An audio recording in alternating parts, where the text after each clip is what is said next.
untuk sebuah sukses itu komunikasinya harus bagus. Oh iya. Kayak sekarang kita begini Bang. Betul. Kalau komunikasinya nggak bagus, suara kita nggak nyampe di telinganya Bang saya atau suara Bang saya nggak nyampe, Iya. nggak bisa jalan, nggak nyambung. Bapak nanya, kenapa kamu milih agama Islam? Saya bilang, saya seperti masuk ke dalam sebuah rumah, dan rumah itu saya kenal, dan saya nyaman di dalamnya. Dan itu saya berjalan. Dan itu yang kemarin dapat 700 juta ya Pak? Salah satunya. Asik, nah disebut juga kan? Aduh, ini jebakannya luar biasa nih Bang saya nih.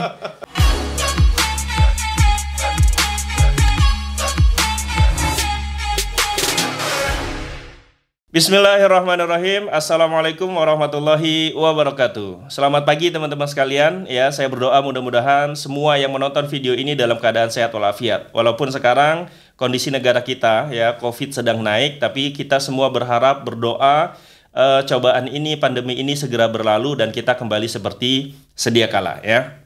Nah, teman-teman sekalian, kembali lagi di podcast saya ya, saya Bang Seha, dan pada pagi hari ini kita kedatangan tamu yang sangat luar biasa teman-teman. Di depan saya ada seorang bapak ya, saya manggilnya bapak biasanya gitu ya. Tapi beliau pada hari ini akan kita panggil sebagai Bli Nyoman. Assalamualaikum.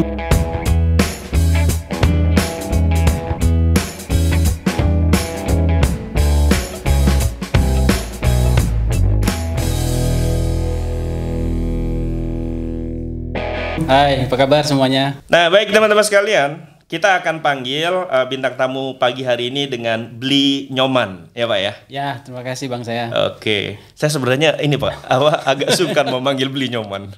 Ya, kalau orang Bali itu Bli itu sebetulnya kakak ya. Jadi lebih familiar. Mau dipanggilnya, ya mungkin gaya agak sedikit bule kayak gitu ya, kan Bli gitu ya.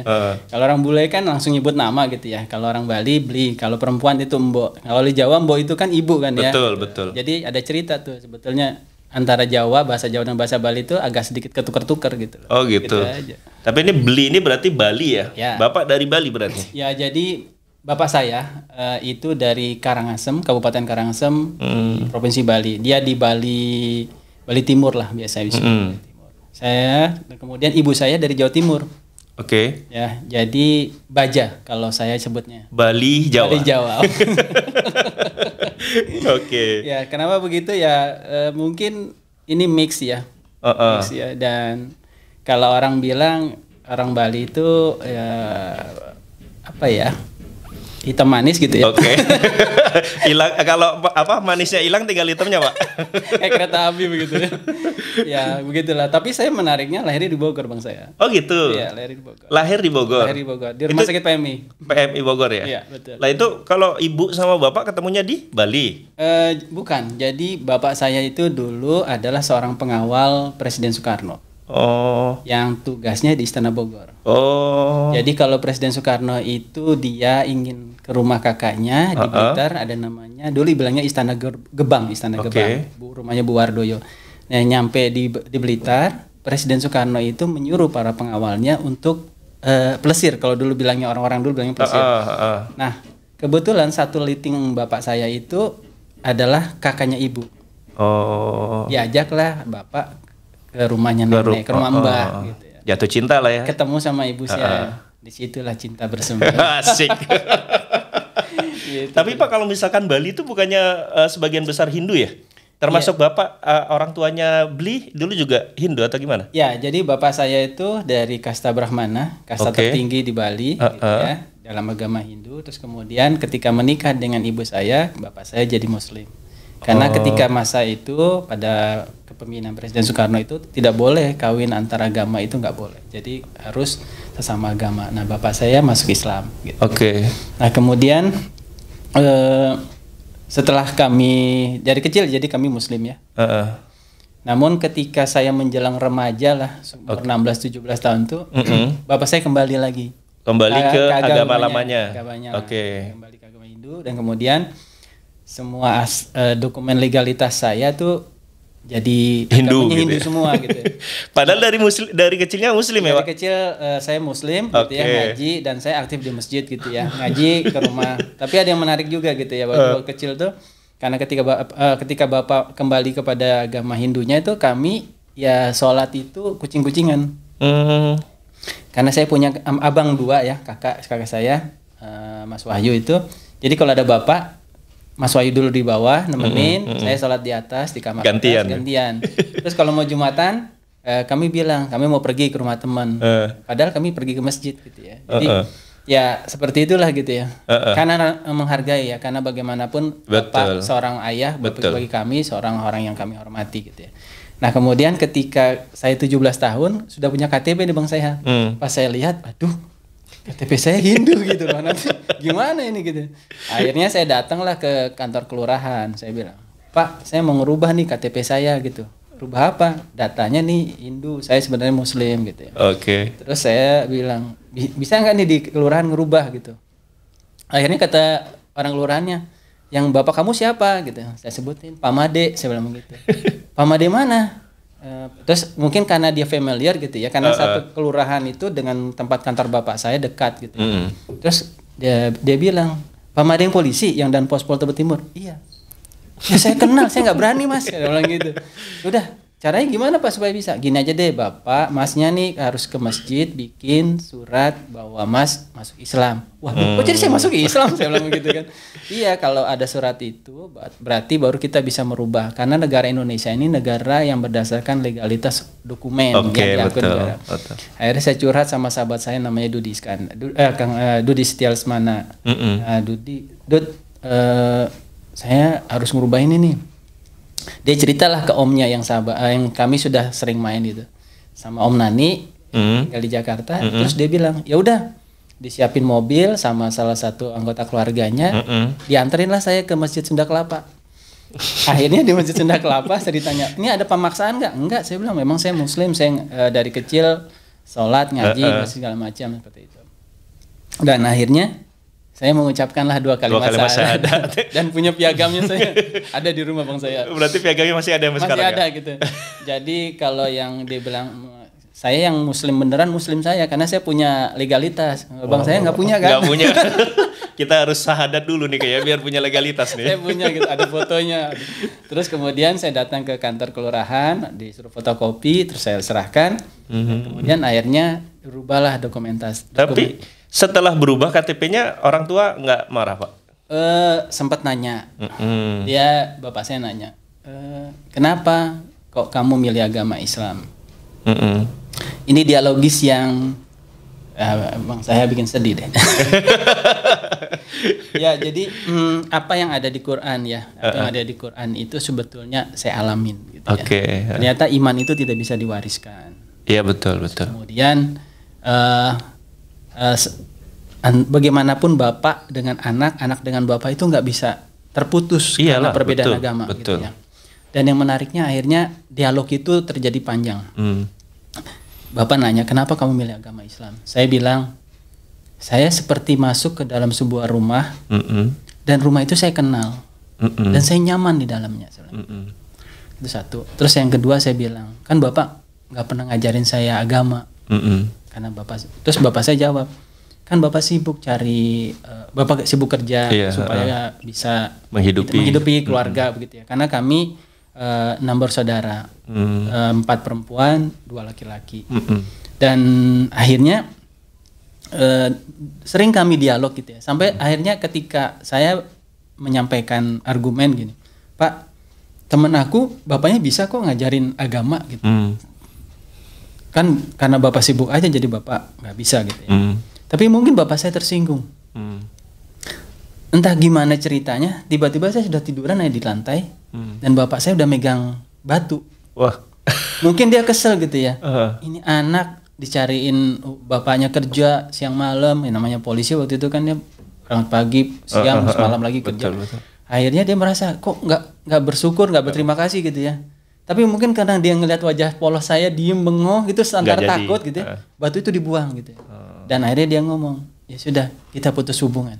Oh gitu. Ya coba bayangin, seorang anak dibilang putus hubungan. Lemes saya waktu itu. Akhirnya saya ngadu dengan ibu. Bu, bapak tadi ngomong sama saya kita putus hubungan. Kaget ibu saya juga. Ya, terus tadi ibu cerita. Sebetulnya ibu juga sudah pernah minta pisah cerai, tapi bapak nggak mau. Bapak nggak mau, akhirnya pisah kamar. Yang kemudian suatu waktu ibu sakit, kemudian dia berazam kalau saya sembuh saya akan pergi haji. Dan tahun 87 sembuh, ibu pergi haji. Pergi haji dan dia berazam juga sepulang dari haji dia akan pisah sama bapak. Dan pada saat bapak berangkat, pada saat ibu saya berangkat haji, bapak saya kan ngucapin kata perpisahan tuh sebagai perwakilan keluarga. Saya baru kali itu ngelihat bapak saya nangis. Dan saya dalam hati saya bilang, ternyata bapak gue cinta banget sama ibu gue. karena dia orang sosok yang menurut saya tenang, Pak. Kalau di Bali, kalau Pak saya misalnya pernah ke Bali ya, kan di sana banyak patung, Pak ya. Patung tuh kan diem ya. Iya. Nah bapak saya tuh kalau di rumah duduk ya diem, Pak. Oh gitu. Nggak ada suaranya. Jadi cool banget gitu ya, dan orangnya ya kayak patung gitu. Kalau nggak dicolek ya nggak ngomong gitu. Kalau nggak ada yang ngomong ya ngomong diem. Nah, akhirnya saya jadi tahu, oh ternyata bapak saya itu sayang, cinta sama ibunya, sama istrinya, ibu saya dan kami. Terus kemudian akhirnya setelah bapak menyadari bahwa kami ini Muslim, bapak itu toleransi banget. Ketika kami sahur, kami sibuk di dapur, ya bapak tetap mengizinkan gitu ya. Tapi itu masih serumah maksudnya gitu, Pak? Iya, serumah, tapi ibu pisah kamar. Terus bapak pisah gitu ya. Iya. Kemudian kami masak gitu ya, makan gitu ya. Nanti pas buka bapak ngasih duluan. Udah kamu silakan duluan gitu. Bapak. Jadi ya udah kami buka, bapak ngeliatin kami gitu ya. Dan kami punya lebaran 2. Lebaran Idul Fitri, terus kemudian kalau orang Bali galungan kuningan gitu ya. Jadi ya inilah Indonesia ya. Ya betul. Jadi tapi saya tidak merekomendasikan kepada teman-teman kalau misalnya menikah dengan yang beda agama. Berat sebetulnya. Betul. Karena ibaratnya buah si malakama. Kita ikut bapak, agama bapak misalnya gitu ya. Gimana perasaan ibu? Betul. Sebagai anak gitu ya. Terus kalau kita ikut agamanya ibu, bagaimana perasaan bapak? Jadi ibarat buah si malakama. Dimakan ibu mati, nggak dimakan bapak mati. Nah, kalau saya sekarang udah jadi bapak, punya anak 3, anak saya udah remaja begitu ya. Saya selalu tekankan, usahakan nikahlah dengan yang seagama. Iya, betul. Lebih mudah begitu, dan tidak akan ada konflik. Betul. Karena yang seagama aja kadang-kala ya gitu konflik juga gitu ya. Perbedaan pemahaman dan sebagainya. Ya, itulah cerita saya bagaimana. Lagian toleransi itu kan juga bukan berarti kita harus nikah dengan beda agama ya, Pak ya. Betul. Toleransi itu kan jauh lebih luas daripada itu gitu. Jadi kalau ada orang yang mendefinisikan bahwa wah kita kan harus toleransi gitu ya, nikah sama agama apapun boleh, ya nggak gitu juga gitu ya. Jadi apa yang saya alamin, yang saya rasakan itu sangat berat. Beratnya adalah apalagi ketika bapak saya wafat. Ketika bapak saya wafat, tapi dalam perjalanan itu saya selalu pendek. Oh ya, setelah saya putus hubungan nih Bang saya, ada yang menarik ya. Ini yang perlu difikirkan ya. Setelah bapak saya putus hubungan dengan saya tuh selalu tidak pernah diajak ngomong. Udah dulunya bapaknya pendiam begitu ya, terus bapak juga nggak mau ajak ngobrol sama saya. Saya datang tuh nggak pernah ditegur. Tidak pernah mau ditegur, tapi tetaplah adab saya. Saya datang, saya cium tangan, saya tanya gimana kabarnya, tapi bapak diem. Sampai suatu waktu saya menikah, saya bilang, Pak saya mau nikah, bapak hadir ya. Teman bapak sakit, bapak nggak bisa. Akhirnya saya nikah itu bapak nggak hadir. Nah yang menariknya, saya suatu waktu buka usaha di Bali. Oh pernah buka usaha di Bali? Ya, Pak? Jadi itu perjalanan yang salah satu perjalanan agama ya. Jadi ketika saya ke Bali, buka usaha di Bali itu juga ceritanya menarik gitu. Usaha apa itu, Pak? Saya kan 16 tahun Bang Saiha di IT konsultan. Oh di sana itu juga? Ya, jadi pada saat saya masuk Bali itu Desember 1999. Awalnya itu saya bikin bisnis plan. Saya bilang sama teman-teman, Bali itu kan banyak wisatawan, banyak orang asing, banyak hotel internasional. Saya bilang, kayaknya bagus tuh. Kebetulan dulu saya bekerja di sebuah perusahaan IT yang internasional. Dan merupakan sebuah perusahaan yang memegang database terbesar. Saya bilang, nih kayaknya kalau kita ke Bali bagus nih. Saya iseng-iseng lah bikin bisnis plan. Saya sawarin ke mereka. Dan tiba-tiba saya diajaklah ke Bali. Bayangin hari itu Lebaran hari pertama saya diajak ke Bali. Di dompet saya itu tinggal 5.000 waktu itu. Tapi kan tahun 99 5.000 lumayan ya Pak? Ya tapi sebetulnya saya tapi dikit juga gitu. Dikit, orang saya waktu itu udah punya perusahaan nih ceritanya kan udah punya perusahaan. Saya waktu itu udah punya perusahaan, kantornya di Menteng lagi kan. Keren banget kan waktu itu. Jadi saya tuh kalau punya uang atau kerja atau punya usaha, uang tuh selalu saya titip. Dikelola oleh orang pihak ketiga atau yang bisa karyawan, bisa manajemen. Biasanya tuh saya minta sama sekretaris saya, minta uang gitu, mau pulang. Jadi Lebaran tuh saya nggak punya uang. Yang saya pikirin bagian bayar THR dan segala macam. Terus dia bilang kan, Pak Nyoman, ayo berangkat ke Bali. Saya bilang saya nggak punya uang, duit tinggal 5.000. Saya bilang begitu. Udah berangkat aja, nanti semuanya disiapin. Jadi dari rumah saya di Tebet di Gudang Bluru ke rumah komisaris saya, itu naik taksi habis 4.000. Semakin menipiskan tinggal 1.000 loh Pak, tinggal 1.000 loh. Akhirnya ke Bali, dibiayain semuanya, nyampe di Bali kita survei, ngobrol, jalan-jalan gitu ya. Sampai satu waktu teman-teman saya ini bilang gini, nah kita mau ngomong serius nih katanya. Terus ngomong serius gimana? Saya bilang, Pak Nyoman kan kemarin udah bikin business plan. Kami sepakat dan setuju. Oh gitu. Langsung dikasih uangnya cash 200 juta. Gila ya, 99 loh itu loh. Itu kan baru habis Krismon ya? Betul. Nah, jadi sebelumnya tuh saya dibilang gila. Krismon itu orang-orang nyelamatin uang. Saya buka usaha.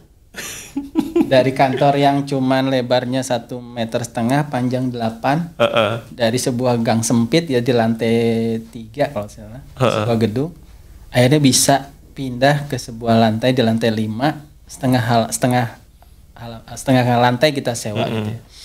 Dan kemudian saya itu bayangin punya kantor, punya karyawan tapi duit tinggal 5.000, tinggal 1.000. Dan terus kemudian ya begitulah ceritanya. Jadi akhirnya dikasih uang itu dan saya menetap di Bali. Cari kantor segala macam lah, bikin perusahaan. Nah, jadi ya gitu ceritanya ya. Akhirnya saya banyak belajar bagaimana mengenai agama, yang agama bapak saya begitu, dan bagaimana Islam. Dan ternyata, maksudnya pas di Bali bapak langsung bersentuhan sama orang-orang yang Hindu gitu ya. Nah kalau di Bali saya dipanggilnya Tu Aji atau Ratu. Oh gitu. Karena nama di depan saya bang saya. Nama saya itu kan depannya Ida Nyoman Heru Siswoyo. Panjangan bang. Jadi kalau zaman dulu saya sekolah itu teman-teman harus melingkari nama. Teman-teman saya udah jawab, saya masih harus melingkari nama. Ngitemin nama itu kan. Ngitemin nama itu. Kan harus bulet-buletin gitu kan. Betul. Oke, makanya saya singkat sekarang nama saya jadi Nyoman Heru supaya lebih cepat nulisnya. Nyoman Heru udah selesai gitu ya. Nah, akhirnya itu perjalanan spiritual sebetulnya. Jadi antara bisnis dan spiritual itu nyampur. Dan itu ternyata itu terus kebawa sampai sekarang. Jadi saya belajar bagaimana agama Hindu, bagaimana agama Islam, dan bagaimana mereka hidup bersama. Nah ternyata saya akhirnya berinteraksi. Ternyata kerajaan-kerajaan di Bali itu sangat erat, ketat hubungannya dengan teman-teman Muslim. Bahkan kalau di pesisir pantai Pulau Bali itu kebanyakan semua adalah kampung-kampung Muslim. Kenapa begitu? Ada yang dari Madura, ada yang dari Lombok, ada yang dari Sulawesi, gitu ya. Mereka mencari kegiatan datang ke Bali. Asimilasi terjadi asimilasi ya kalau pelajaran sejarah dulu. Betul. Nah akhirnya ternyata yang menarik lagi karena bapak saya dari Karangasem, Kabupaten Karangasem, ternyata kerajaan Karangasem itu dulu menjajah kerajaan Lombok. Nah kerajaan Raja Bali itu, khususnya di kerajaan Karangasem, itu sangat percaya dengan orang Muslim dari Lombok. Dan mereka biasanya ditugaskan sebagai mata-mata kerajaan. Jadi ketika ada dari lawan yang mau menyerang kerajaan, mereka lah yang ada di paling ujung. Nanti mereka naik kuda, lari menuju ke kerajaan, melaporkan. Dan itu pilihannya kenapa mereka setia, bisa dipercaya, itu satu. Nah kalau kita lihat lagi di kerajaan Denpasar, itu raja yang baru mau dilantik itu nggak bisa dilantik kalau belum ada persetujuan atau tanda tangan dari kampung Muslim Kepaun. Kenapa begitu? Itu ada tercantum di awik-awik. Kalau orang Bali bilangnya awik-awik. Awik-awik itu peraturan adat yang disepakati bersama. Jadi kalau Raja Denpasar itu mau dilantik tapi belum ada tanda tangan perwakilan dari kampung Muslim Kepaun, belum bisa dilantik. Itu berarti sebenarnya cerminan toleransi juga ya, Pak? Toleransi. Jadi kalau kita sering bilang Indonesia ini apa istilahnya kerukunannya kurang dan enggak sebenarnya. Saya yakin dan percaya setiap daerah itu memiliki nilai baik, nilai bagus setiap suku itu, dan toleransi sangat kuat. Semakin saya bertanya, belajar, ternyata seperti itu. Tapi kalau kita lihat sekarang, itu mungkin hanya oknum lah, betul. Oknum yang punya kepentingan. Betul. Tapi dari sejarah nenek moyang kita itu tidak. Dan yang menarik lagi Bang saya, masalah makanan. Ya, kalau sekarang kan saya kebetulan karena orang Bali itu senang jalan-jalan gitu ya. Kita kan sering saya juga pernah jadi konsultan wisata syariah di Fukuoka di kota Karatsu Jepang ya. Bagaimana sebetulnya potensi bisnis di syariah itu besar. Iya. Ya. Nah, di orang Bali yang Hindu, ketika dia mau ada nikahan atau upacara yang nantinya akan mengundang orang, kalau ada tetangganya yang Muslim, dia akan menghubungi yang Muslim, dia bilang, ini bahan makanannya, ini bahan mentahnya, ikannya, misalnya ayamnya atau apa, atau mungkin dikasih dalam bentuk uang, tolong dimasakkan. Oh, jadi yang masak untuk Muslim, orang Muslim, untuk Muslim. Oh. Dan misalnya nanti kita datang, kan mereka tahu nih kita Muslim, walaupun misalnya kita pakaian adat Bali juga ya sebagai penghormatan. Dia langsung bilang, Pak, ke kanan dia bilang gitu. Ini yang Muslim, makanannya yang halal, dia bilang gitu. Jadi tidak ada percampuran makanan. Mari mulai proses membuat, misalnya harus motong sembelih ayam, betul. atau memasaknya, itu yang masak orang Muslim. Termasuk peralatan masaknya. Jadi karena yang masaknya orang keluarga Muslim, jelas pasti tidak ada mengandung minyak babi atau daging babi seperti itu, luar biasa. Jadi Bhinneka Tunggal Ika itu sebetulnya harus kita kuatkan lagi. Iya, betul. Jadi tidak harus berpecah belah gitu. Baik, Pak. Tadi kan Bapak cerita tentang bisnis ya, bisnis yang di itu berarti 99 ya. Kalau sekarang masih bisnis yang itu Pak yang jalan? Jadi lucu ya kalau saya ini. 16 tahun sebagai seorang profesional IT, dengan alhamdulillah Allah kasih izin saya belajar banyak. Pekerjaan yang sederhana, dari bikin aplikasi yang sederhana, menengah sampai yang besar. Dan saya 16 tahun itu banyak berinteraksi dengan klien-klien yang baik pemerintah maupun swasta. Satu titik saya merasa udah saatnya nih saya ingin jadi pengusaha. Dan saya resign. Bentar Pak, tadi yang 99 itu belum pengusaha berarti? Kalau di kacamata Bapak ya? Nah itu 99 buat ini belum termasuk pengusaha berarti? Jadi dulu mungkin saya amfibi. Oh, amfibi. Jadi mungkin karena tadi balik lagi bapak saya seorang polisi yang bisa dibilang garis lurus. Jadi sampai dia pensiun hanya meninggalkan atau dia membawa pulang motor Suzuki 79. Jadi bisa dibilang nggak neko-neko gitu ya? Terus kalau saya pernah ngalamin makan telur itu satu, anak 6 bersaudara dibagi 6. Pernah nggak Bang saya? Kalau saya dulu nggak gitu Pak. Gimana? Telur satu.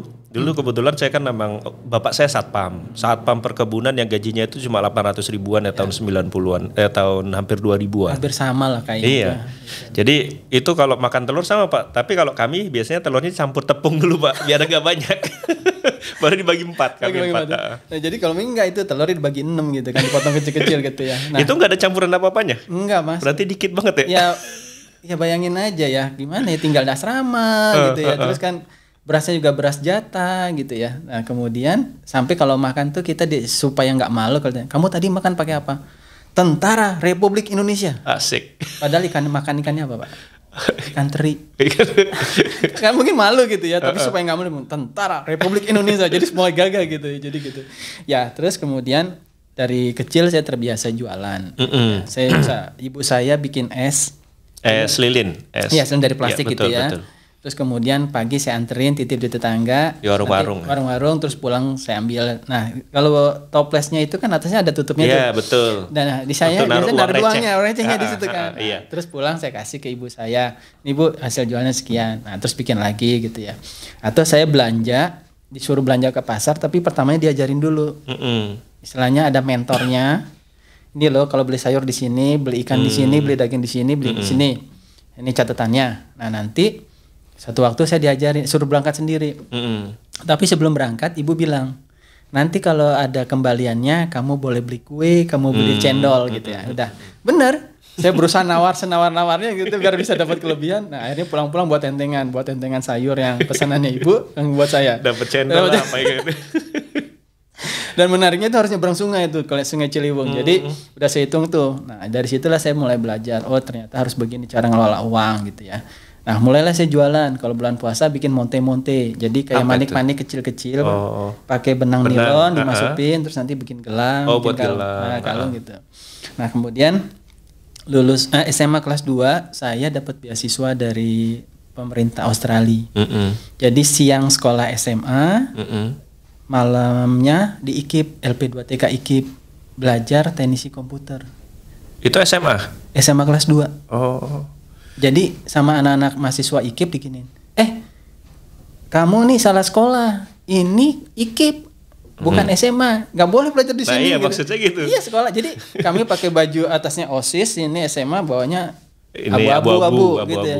Dicengin lah begitulah, dibulinya begitulah gitu. Ya setahun lah. Jadi lulus SMA, saya punya diploma D1 teknisi komputer. Jadi saya kerja sambil kuliah malam. Nah tapi akhir pekan karena kerja hanya sampai Jumat. Sampai Sabtu, tapi Sabtu setengah hari kan. Nah setengah hari sampai dengan hari Ahad, hari Minggu itu saya terima servis. Karena tahun 91 tuh teknisi komputer belum banyak. Iya betul. Dan kalau ditanya, Pak ini kenapa ya keyboard saya begini? Oh sebentar saya cek dulu ya. Wah ini rusak nih gitu ya. Gitu. Padahal mereka nggak rusak benernya. Nakal juga tuh dulu tuh. Ya Allah, astagfirullahaladzim. Kayaknya setiap orang tuh pasti punya masa nakalnya masing-masing, Pak. Betul. Jadi karena ya, jadi ternyata kalau keyboard itu kan sensitif dengan debu. Betul. Nah kadangkala kantor-kantor klien saya itu, kantor-kantor gitu ataupun yang klien pribadi, dia ngerokok sambil ngetik. Nah kadang-kadang abu rokoknya tuh ditaruh di dalam keyboardnya gitu. Nah itu akhirnya membuat keyboard itu tidak lagi bagus koneksinya. Padahal terus saya bilang, ini saya servis dulu ya. Saya bawa pulang, saya buka, saya semprot pakai kuas, saya bersihin, saya pakai. Udah bener lagi gitu loh. Itu satu. Terus yang kedua yang nakalnya tuh kadang-kadang power supply. Nggak, gimana tuh power supply? Sama Pak. Debu juga masalahnya. Rata-rata itu debu. Jadi memang karena dia menarik panas, panas kan menarik gitu ya. Akhirnya daya kumparannya itu menjadi berat. Berat. Jadi ada beban. Jadi ada beban tambahan gitu. Nah, kita buka, kita bersihkan, dia akan lebih ringan lagi. Tarikannya lebih ringan lagi gitu ya. Nah itu. Terus apalagi ya?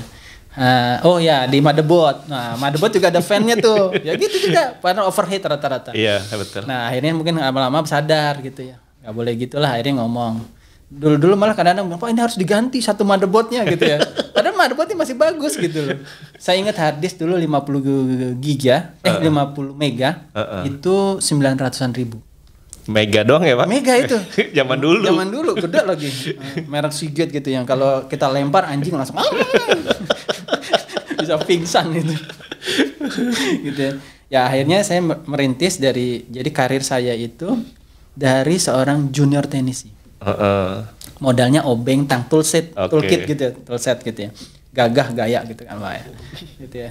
Terus naik jadi junior, kemudian jadi teknisi gitu ya. Sampai satu waktu saya kerja di sebuah perusahaan komputer di Cideng.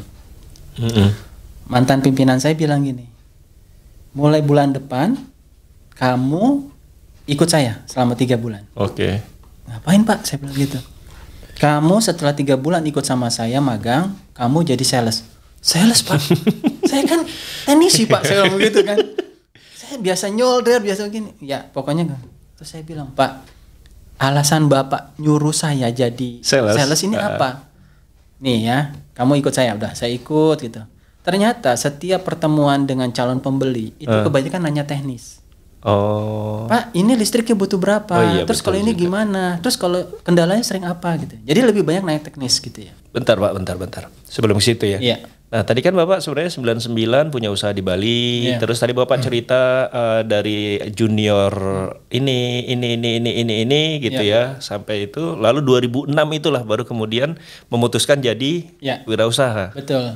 Jadi satu waktu itu di 2006 seorang mantan pimpinan saya itu kayak meremehkan saya lah. Saya merasa, waduh, emangnya yang ngasih rezeki itu beliau gitu. Ngeremehinnya gimana ya, Pak? Kamu bisa hidup apa di luar sana? Kamu bisa hidup apa di luar sana tanpa saya gitu? Iya betul gitu. Jadi kalau ibaratnya kalau nggak kerja di perusahaannya dia tuh, saya nggak bakalan bisa hidup gitu loh. Itu jadi anchor. Bukan jadi suatu hal yang membenci. Dan ketika saya sudah mulai menapaki karir sebagai seorang pengusaha gitu ya, seperti yang di baju saya nih, jadi pengusaha gitu ya. Saya bersyukur sama beliau. Terima kasih Pak Budi yang sudah membuat saya menjadi kuat begitu ya. Saya jadi berpikir, saya harus bisa. Bagaimana caranya? Kudu bisa. Gitu kan. Motivator banget. Iya itu dia. Itu anchor lah. Jadi ketika saya lagi sedih atau lagi down gitu, saya selalu ingat itu. Saya harus bisa gitu. 2006 dan gajian terakhir itu belum saya terima bang saya. Jadi benar-benar ujian itu. Jadi saya banyak ujiannya daripada lolosnya gitu. Oke. Resign dari perusahaan, nggak punya uang banyak, kontrakan udah mau habis, tiba-tiba musibah datang, banjir Jakarta, banjir bandang. Kontrakan saya habis, terus kemudian anak harus masuk sekolah, nggak punya uang, bingung saya kan. Rumah orang tua saya kebanjiran, rumah kakak saya kebanjiran, rumah saya lebih kebanjiran lagi, udah nggak kelihatan ini. Jadi kami keluarga itu, anak-anak sama istri saya ngungsi di rumah tetangga yang atas, yang tingkat gitu ya. Dalam hati saya, ya Allah, hidup kayak begini banget gitu ya. Ini apalagi, tapi sekali lagi di balik pria yang sukses, asik, ada perempuan. Asik. Di balik kesusahan itu. Kalau belum nikah belum bisa dong. Nah, iya Pak, makanya bagi para jomblo dan jomblowati segeralah menikah begitu ya. Ya ini menariknya gini, nggak punya uang, nggak punya pekerjaan, kontrakan habis, anak sekolah juga nggak bisa gitu ya. Saya hubungin lah bapak mertua saya. Pak, saya titip anak-anak dan istri. Nanti 6 bulan saya akan jemput, saya bawa lagi anak dan istri saya untuk kumpul sama saya. Akhirnya saya punya uang, saya hanya bisa beli tiket 3 travel dari Jakarta ke Bandar Lampung. Saya kan nggak bisa berangkat. Sebenarnya nangis, ini nggak sopan banget gitu. Ngembaliin anak orang nggak diantar gitu ya. Tapi gimana uangnya nggak cukup gitu kan? Oke, udah. Itu pun dapat setelah saya dipercaya oleh sebuah komunitas menjadi manajer di mereka gitu. Akhirnya saya bagi 2 lah supaya saya bisa bertahan hidup di Jakarta dan istri anak bisa tinggal sama mertua di Lampung. Akhirnya berangkatlah mereka. Sampai sana kaget mertua saya. Mana? Nggak ada di sana gitu. Udah nggak punya. Jadi rumah nggak ada, kebanjiran, nggak punya pekerjaan gitu ya, ibaratnya begitu. 2006. 2006. Tapi istri saya bilang, kebetulan manggil saya Mas, kadang manggil Abi gitu ya. Mas, harta kita dicuci. Asik. Waduh, lega saya bang saya. Nanti pasti dicarikan penggantinya. Karena dia ngomong begitu, ya saya ingat. Oh iya, dulu saya mungkin pernah usaha atau punya uang dengan cara yang nggak baik. Atau sumbernya yang nggak benar, atau cara mengambilnya, cara menjemputnya dengan tidak baik, atau mungkin membuat orang lain sakit, benar-benar dicuci. Rumah saya kejual tapi belum dibayar, jadinya ya semuanya serba begitulah. Akhirnya saya bekerja mengelola sebuah komunitas bersama 3 orang dan akhirnya terus berkembang. Bayangin dari seorang profesional IT bikin usaha event organizer. Jauh banget ya. Jaga sembung naik Mercy, nggak nyambung sih gitu ya.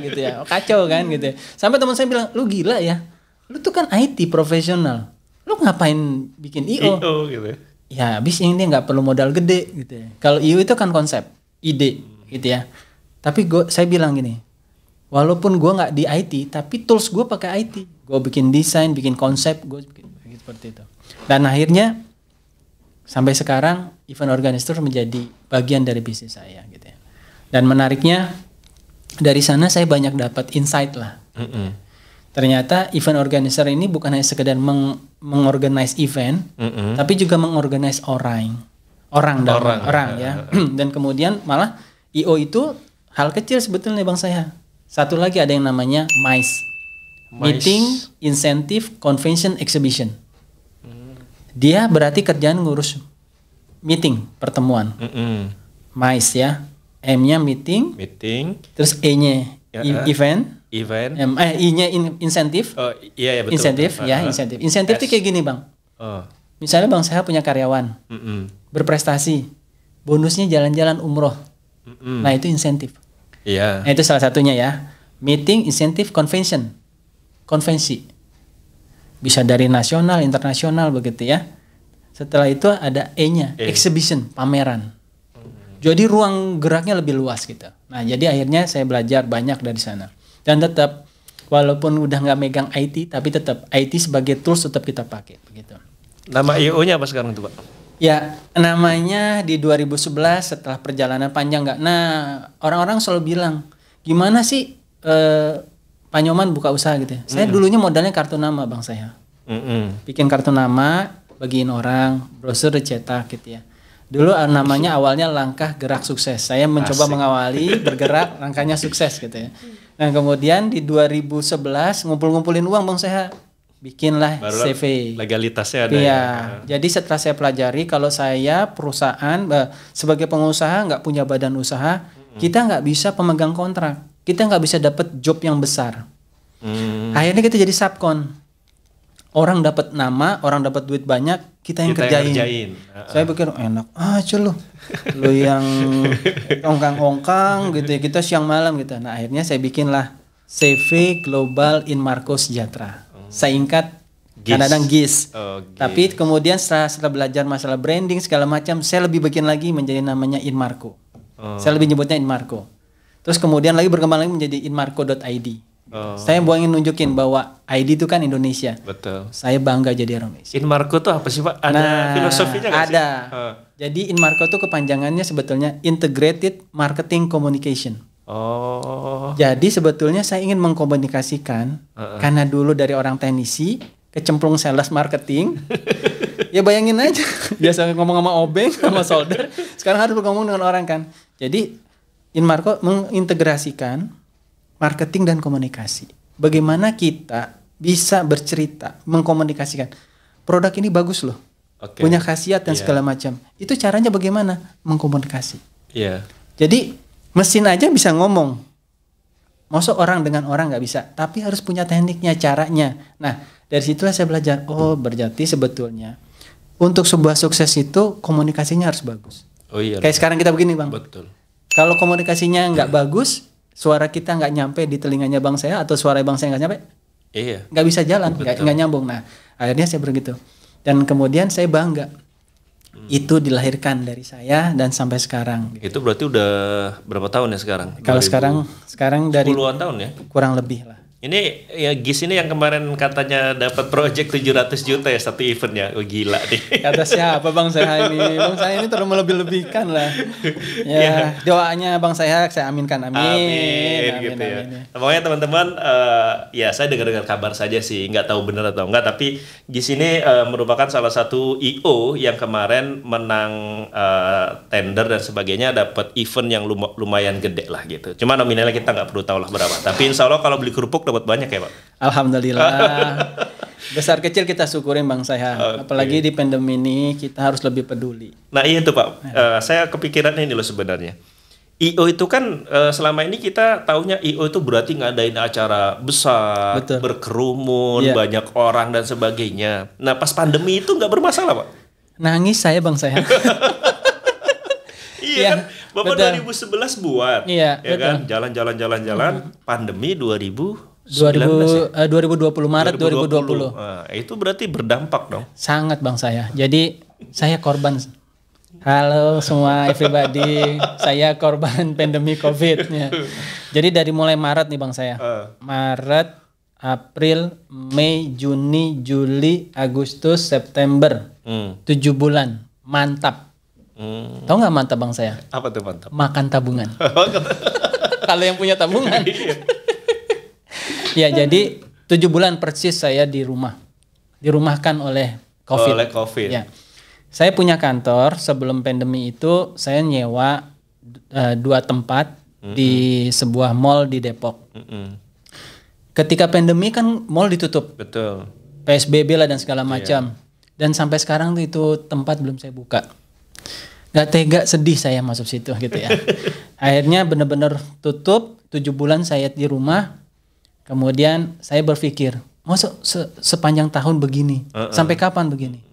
Nah, kita kan diberikan akal, kecerdasan oleh Allah Tuhan Yang Maha Esa, dan saya berpikir pasti ada. Dan saya ingat salah satu mentor saya bilang begini. Kalau di filsafatnya orang Chinese ada namanya Wei dan Qi. Wei itu katanya masalah. Qi itu opportunity. Jadi kita itu jangan melihat masalahnya. Tapi melihat di balik masalah itu ada peluang apa. Nah, ketika pandemi kita melihat yang jualan kesehatan, produk kesehatan, masker, hand sanitizer, betul. Vitamin, itu semua naik kan. Panen banget. Panen, wah laris manis itu ya kan. Terus saya berpikir, ini pandemi, saya bayangin. IO itu dulu adalah usaha yang paling dibutuhin sama pemerintah swasta. Karena untuk promosi dan segala. Sampai pada suatu titik harus tidak boleh. Biasanya ngumpulin orang, bikin keramaian, nggak boleh kan. Akhirnya saya berpikir, gimana caranya ya ini memindahkan orang-orang yang harus berkerumun, berkumpul, caranya gimana? Saya mikir-mikir, ketemu-ketemu tuh, akhirnya saya kepikiran, kenapa nggak kita virtualkan? Akhirnya kembali lagi sinergi, dan kemudian satu waktu saya ketemu sahabat lama saya. Saya bilang, saya manggilnya karena beliau lebih senior dari saya, Abah, kenapa nggak bilang-bilang sama saya kalau sudah ada di Bogor? Kebetulan rumahnya di Bogor. Dan beliau memang main di broadcast ya, senior di sebuah televisi. Akhirnya saya sinergi dengan dia. Nah, 2 kata di dalam kondisi pandemi ini ada 2 bang saya. Adaptif dan sinergi. Adaptif itu apa? Kita harus siap dengan segala perubahannya. Nah, dengan kondisi pandemi ini kita kan harus terbatas. Betul. Jarak, waktu. Terus kemudian kita nggak bisa sembarangan pergi ke sana kemari ya kan. Kemudian akhirnya pola perubahan kita juga harus pakai masker begitu dan sebagainya. Akhirnya saya berpikir ini gimana ya merubah pola orang berkumpul biasa di mall. Nah, akhirnya kita bikin virtual event, virtual live streaming. Tapi yang hybrid, tetap di tempat ada orang, tapi terbatas, tidak banyak terbatas, dan kemudian yang audiensnya live tempat online, masing-masing, tempat masing-masing di rumah, di toko, di kantor dan sebagainya. Dan itu saya berjalan. Dan itu yang kemarin dapat 700 juta ya Pak? Salah satunya. Asik, nah disebut juga kan? Aduh, ini jebakannya luar biasa nih bang saya nih. Saya juga nggak cerita-cerita tapi bang saya. Jangan terus terang saya nggak mau promo bahwa saya itu kerjaan saya, karena kenapa? Bentuk kepedulian saya bang saya. Mungkin saya salah satu perusahaan IO yang terselamatkan. Allah masih sayang saya. Ini mungkin Allah, pertolongan Allah yang ketiga. Nah, saya mau nanya ini Pak. Tadi kan Bapak bilang selama pandemi itu kan berdampak ya? Sangat. Nah, ketika pandemi itu kan Maret 2020. Itu tuh ada nggak event-event yang harusnya jalan jadi nggak jalan? Nah, gini bang saya. Kalau saya kan lebih banyak klien saya government ya, pemerintah ya. Nah, biasanya event itu akan mulai kan itu Maret ya. Mei Juni itulah panen kita. Jadi Januari, Februari, Maret itu baru dalam persiapan anggaran dan segala macam. Jadi habis Maret, April, Mei, Juni itu lagi harusnya dapat banyak itu kita. Dan kemudian ya mantap. 7 bulan loh katanya. Iya 7 bulan. Dan 7 bulan saya gak kemana-mana. Saya taat sama pemerintah, taat banget. Taat banget. Di rumah aja. Di rumah aja, nurut. Lebaran kemarin juga di rumah aja nurut gitu ya. Gitu. Dan karena teman-teman dan saya sama Pak Nyoman ini kan ibaratnya saya sering lihat punya WA-nya, sering lihat update status WA Pak Nyoman ini. Ketika pandemi sering bagi-bagi makanan di depan rumah tuh yang digantung-gantungin di pagar tuh Pak. Aduh, pakai diceritain lagi. ya kita sebagai makhluk hidup, sebagai makhluk sosial, mau tidak mau harus berbagi bang saya. Mungkin pada saat itu ada sedikit rezeki kelebihan dimiliki oleh saya dan keluarga. Karena pada saat itu banyak sekali pesan masuk di WhatsApp saya. Pak, ada keluarga yang diberhentikan. Betul. Terus mereka nggak punya makan, nggak segala macam. Dan bahkan bang saya kan kita satu perumahan ya. Jangan disebut Pak satu perumahan Pak. Sama-sama tinggal di rumah kan, sama-sama tinggal di rumah kan gitu. Itu ternyata yang ngambil paket yang ada di depan rumah saya itu jaraknya 3 sampai 5 kilo dari rumah saya. Oh, jauh-jauh ya? Jauh. Padahal itu kalau kita nominalkan nggak seberapa. Iya betul. Tapi karena memang kondisinya tidak. Butuh mereka. Mereka sangat butuh gitu. Dan pernah satu waktu yang saya pesan bahan makanan sembako itu terlambat datang. Mereka itu sampai datang, antri dan nanya, hari ini ada nggak pembagian? Saya anak saya nomor 2, nomor 1 sampai nomor 3 dan istri itu mendengar perkataan itu merasa bersalah. Bersalah karena keterlambatan gitu kan. Tapi padahal salahnya bukan di kita juga. Iya, tapi karena ternyata mungkin anaknya sudah lapar di rumah atau mungkin orang tuanya atau dan sebagainya begitu. Tapi itu bukan uang saya semuanya Bang saya. Jadi kenapa saya posting di WA, status WA, bahkan saya share ke Facebook karena ada sebagian titipan itu diberikan kepada saya. Jadi saya kan bukan pengusaha kaya raya. Tapi kita punya komitmen untuk berbagi, ya. Akhirnya ketika saya posting itu banyak yang bilang, nitip dong, minta nomor rekening, ikutan. Gitu ya. Dan alhamdulillah kan udah setahun lebih ya, kita masih bisa berjalan itu. Ya alhamdulillah gitu. Jadi itu bukti bahwa sebenarnya di Indonesia masih banyak orang baik ya Pak ya? Banyak banget Bang saya, banyak. Tapi mungkin mereka ya terpaksa. Saya yang narsis. Semoga itu jadi ladang amal saya lah ya. Betul. Nah, kan dan satu lagi Bang Seha, itu bentuk pertanggungjawaban kita bahwa uang yang kita terima sudah kita salurkan. Karena pernah Bang Seha, donatur tuh saya fotoin, bukti saya slip notanya ya. Misalnya beli beras, beli telur, beli minyak dan sebagainya. Saya foto, saya kirim ke donatur saya. Marah dia. Emangnya gue nggak percaya sama lo? Gue ngasih nitip uang ke lo tuh karena gue udah percaya penuh sama lo. Lo kesannya kayak gimana sih? Wah, saya jadi minta maaf. Saya bilang, saya kan khawatir nanti dikiranya saya gini. Iya, betul. Tapi semenjak itu malah dia rutin. Dan ya saya selalu bilang, saya selalu titip doa sama yang menyalurkan. Karena saya juga nggak mau saya terlalu jauh begitu ya. Saya titip ke beberapa temen gitu ya. Dan alhamdulillah di kecamatan tempat kita tinggal lah gitu. Alhamdulillah. Oke baik ya. Nah ini Pak, yang paling penting itu menurut saya adalah kan Bapak ini selama pandemi bisa bertahan ya, bisnisnya itu bisa bertahan. Bahkan itu dari 2011 berdiri, bahkan sebelumnya dari 2006 udah mulai dirintis ya tadi ketika kebanjiran, istri dipulangkan ke Lampung ya, dalam tanda kutip dipulangkan dulu gitu ya. Kemudian 2006 merintis, legal 2011 sampai hari ini berarti sekitar 10 sampai 11 tahun.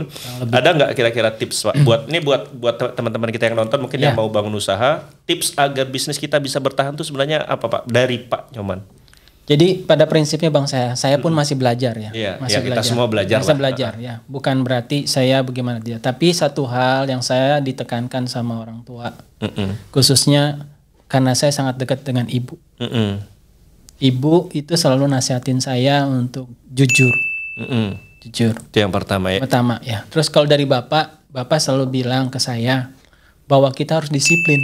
Iya, militer soalnya. Iya, karena bapak saya polisi dan dia ngedidik saya dan keluarga itu sangat ketat gitu ya. Nah, kombinasi antara jujur dengan disiplin gitu. Terus kemudian saya memahami, menyadari bahwa saya nggak sempurna. Mungkin saya jago di IT misalnya ya. Tapi saya nggak jago nih di keuangan. Dan pernah nggak Bang Seha punya ATM? Betul. Isinya ratusan juta. Pernah ya, pasti pernah lah ya. Pengusaha pasti pernah. Terus ATM-nya dan PIN-nya dikasih ke karyawannya. Oh iya, saya kasih. Nah, pernah. Benar, sama Bang saya. Saya selalu mendelegasikan. Saya belajar bahwa dalam bisnis itu ada yang namanya empowerment, pendelegasian tugas. Iya dong, enggak kita semua harus Jangan kita semua. Kalau Bang saya pernah lihat ada yang jualan sate gitu ya. Iya. Kadang-kadang kan dia dari A to Z-nya dia kerjain sendiri. Yang ketika dia sakit atau dia ada usaha kegiatan harus acara pribadi, tutup warungnya. Nah, saya nggak mau begitu, Nah, saya transparan. Di 2011 itu saya mengendalikan usaha sendiri. Tetapi saya merekrut karyawan. Nah, banyak orang bilang, kan kalau kita ngerekrut karyawan kita ngeluarin gaji. Nah, saya bilang, ya itulah fungsi kita namanya membangun usaha. Usahanya jalan, pengusahanya jalan-jalan. Keren banget kan gitu. Saya mimpi tuh, wah pingin banget tuh gitu ya. Tapi kalau kita masih harus megangin semuanya nggak mungkin. Jadi pertama jujur, disiplin. Terus yang kemudian pendelegasian tugas. Rekrut orang, ajarin orang. Saya selalu mendidik orang untuk bisa. Kenapa? Supaya saya bisa mencari proyek. Tugas saya hanya nyari, gitu ya. Nah, ketika di 2018 saya mengajak 2 sahabat SMA saya. Pak Budiarto sama Pak Hilwan. Yuk gabung jadi masuk di Inmarko. Pak Budiarto saya amanatin, Pak Budi megang keuangan sama administrasi. Jadi kalau uang masuk dia yang pegang. Kalau ketika masalah teknis Pak Hilwan. Nah akhirnya kami bagi beban. Tugas saya apa? Nyari proyek aja. Deal-dealan aja udah. Dapat kerjain, uang serahin. Jadi kadang-kadang saya sampai bilang sama Pak Budi gak punya duit. Ya begitu. Karena saya khawatir bang saya. Kita kalau pegang uang sendiri, kadang-kala kan mungkin istri saya minta uang buat beli apa, anak saya minta apa. Kalau dipakai uangnya dari situ sama kan bahaya. Iya, nah, makanya dengan adanya semua. Dan yang selanjutnya kita hidup di Indonesia, sebuah negara hukum. Ikuti aturan. Oke. Saya bikin badan usaha dalam rangka untuk saya tertib administrasi, tertib keuangan, tertib pajak. Nah, kalau bang saya tadi nyebutin saya dapat proyek segini dan segini, saya berani bang saya, nggak takut sama orang pajak. Karena sudah bayar Karena pajak. semuanya udah dibayarin pajak gitu. Dan jadi kita tidak istilahnya tertutup gitu ya, terbuka. Karena semuanya. Setiap event itu ada pajak PPN, ada pajak PPH. Dan itu pasti langsung dibayarkan. Baik kami yang bayar. Langsung dipotong berarti? Langsung dipotong, baik kami yang setor ataupun dari klien yang langsung menyetor. Jadi seperti itu. Dan saya yang tadi bang saya cerita bahwa saya dapat pekerjaan itu salah satunya karena administrasi perusahaan saya, legalitas saya lengkap. Dan saya taat pajak. Jadi klien saya tidak mau bekerja sama dengan lembaga yang legalitasnya nggak lengkap dan tidak bisa melaporkan pajak. Karena kenapa? Ada kaitannya sehingga dia nanti harus melaporkan dana-dana tersebut untuk ke pemerintahan ataupun sebagai tertib administrasi. Nah, kemudian tips yang lainnya mungkinnya selain yang sifatnya teknis dan sebagainya, ya sedekah bang saya. Karena sedekah itu sangat membantu lah. Ada cerita unik Pak tentang sedekah? Banyak sih ya, tapi takutnya ria. Takutnya ria, tapi ya mungkin berbagi ya. Saya banyak pertolongan dari doa-doa orang. Jadi saya pernah dipercaya selama 6 tahun melaksanakan program CSR dari sebuah perusahaan multinasional di mana dia memiliki atau pengelola jalan tol. 6 tahun itu saya ngelola mudik gratis. Satu bus awalnya diberangkatkan itu kan isinya 59 ya. Saya pakai hanya 50 supaya lebih nyaman. Betul.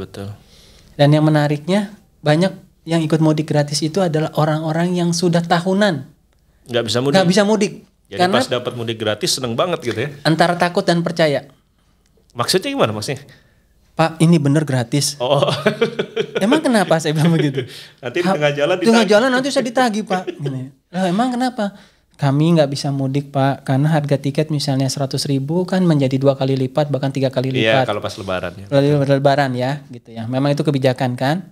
Karena mereka berangkatnya penuh, pulangnya kosong biasanya dari daerah asal, dari daerah yang dituju tujuan. Nah akhirnya mereka bener Pak gratis gitu. Saya kasih karena dari dana itu saya udah alokasikan mereka ongkosnya, ada ongkos sewa bus ya, makan dapat makan, snack untuk buka puasa dan nasi box untuk setelah buka puasa pakai nasi snack box itu mereka dapat nasi box gitu ya. Sahurnya nggak gratis, artinya mereka masing-masing karena kan biasanya dari Jakarta sampai ke Jawa Tengah. Karena rutenya Jawa Tengah, Jakarta, Semarang, Jogja. Awalnya sih hanya Semarang aja satu bus gitu ya. Kan bisa ditempuh sampai sana mereka udah. Sudah sampai sana sudah sahur lah. Bisa sahur. Pas sahur misalnya begitu. Satu bus, 2 bus sampai terakhir itu 11. 11 bus. Gila. Rutenya sudah nambah. Jakarta, Jawa Tengah, Jakarta, Jogja, Jakarta, Surabaya, Jakarta Lampung. Dan satu bus isinya 50 orang. Kali 11 bus. Iya. Terus 500-an. Pak, saya sudah sampai. Saya doain Bapak sehat. Tahun depan ada lagi mudik gratis. Dan bertambah. Tadinya hanya dapat hanya kaos ya. Iya. Dapat kaos, snack sama nasi box gitu ya. Berkembang lagi, saya tambahin lagi dapat jaket. Karena ada yang komplain, Pak Nyoman, kedinginan. jangan bisnya yang AC dong, bis ekonomi aja. Emang kenapa? Kedinginan Pak Nyoman. Ya maklum Bang Seha, mereka mohon maaf ya, memang orang-orang duafa. Mereka pakai kaos, dapat kaos aja udah seneng gitu. Oh, buat lebaran, mudik gratis gitu. Terus saya kepikiran, dan pernah satu kali mereka turun bus nggak bilang. Pompa bensin kan, ngisi bensin. Penumpang tuh turun aja gitu, nggak lapor. Dan mereka pakai jaket, tadinya kan tulisannya kaos gitu kan. Terus rupanya karena kedinginan dia pakai jaket sendiri. Jadi nggak kelihatan kalau panitia. Masuk kamar mandi, dicek, udah nggak ada, di bawah juga nggak ada. Berangkatlah bisnya ini. Terus tiba-tiba istrinya teriak 10-15 menit lagi, suami saya nggak ada. Gitu. Wah, balik lagi bisnya itu ke tempat pompa bensin. Ternyata ketemu, udah bingung, dia nangis gitu. Ditanya, istri saya hilang. Nah, semenjak itu akhirnya saya bikinkan jaket. Nah, ditambah lagi fasilitasnya. Allah kasih lagi rezeki saya, pemeriksaan kesehatan. Jadi yang mau berangkat mudik gratis itu dicek dulu kesehatannya. Terus kemudian kalau yang sakit dapat obat, dapat vitamin, termasuk supirnya. Supir, kenek gitu ya, petugasnya semua diperiksa. Busnya juga diperiksa keamanannya. Jadi doa-doa orang itu akhirnya bayangin 11 bus kali 50. Semuanya ngedoain. 550-an ya kan? Itu doa orang-orang yang apa istilahnya? Tulus, ikhlas, makbul. Benar. Jadi mungkin saya bisa bertahan karena doa-doa orang itu. Itu yang pertama karena doa ya. Karena doa. Yang kedua? Ya sedekah yang pertama yang pasti ya. Sedekah, terus doa-doa. Sedekah, doa. Sama ini, kita harus siap dengan segala perubahan. Mau belajar. Mau belajar. Jangan pernah merasa sudah cukup. Saya pribadi banyak belajar dari Bang Seha. Usia lebih muda dari saya, tapi usahanya melejit dan bisa banyak merekrut orang banyak. Kata siapa? Itu gosipnya sih, tapi saya lihat.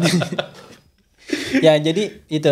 Terus kemudian kita juga mengikuti perkembangan ya. Dan terus kemudian sebagai warga negara yang baik, kita harus ikut aturan. Setiap pemerintah ada kebijakan-kebijakan apa kita ikuti. Baik dalam masalah perusahaan, dalam transaksi, pajak gitu. Karena kenapa? Kalau kita sudah ikut aturan, biasanya masalahnya tidak ada. Iya sih betul. Biar di ujung tuh nggak ada masalah gitu. Biar nggak ada masalah begitu. Dan kemudian ya kita jangan pernah juga nakal dalam hal kecil dan besar. Belajarlah konsisten. Kalau sudah dikasih kepercayaan, jaga amanah itu. Dan profesional. Dan ketika ada masalah, jangan pernah lari dari tanggung jawab. Karena kenapa? Nakoda yang hebat, katanya, kalau dia sudah pernah melewati lautan yang dalam. Itu satu. Artinya, resikonya besar. Yang kedua, nakoda yang hebat itu yang pernah menghadapi ombak badai. Kemudian angin yang kencang. Nah, kalau sudah menghadapi itu, semuanya hilang. Semuanya mudah. Mudah. Nah, ketika kita menghadapi masalah, jangan pernah lari dari masalah. Saya tidak pernah mematikan telepon, kecuali saya lupa bawa charger atau lupa ngecas, itu saja. Atau pulsanya habis, kuota internetnya habis gitu ya. Kenapa? Dulu saya pernah diajarin sama mantan pimpinan saya, dia bilang begini, kamu kan sales, kamu marketing jualan. Bisa saja terjadi masalah pada saat kita sedang tidur. Minimal dia bisa telepon. Karena saya banyak berkaitan di teknologi informasi itu yang kaitannya dengan pelayanan publik. Bang Seha punya SIM? Punya. Nah, punya KTP? Punya dong. Nah, itu juga beberapa pekerjaan yang dulu yang pernah saya kerjakan. Nah, itu yang namanya pelayanan publik. Tidak boleh ada delay.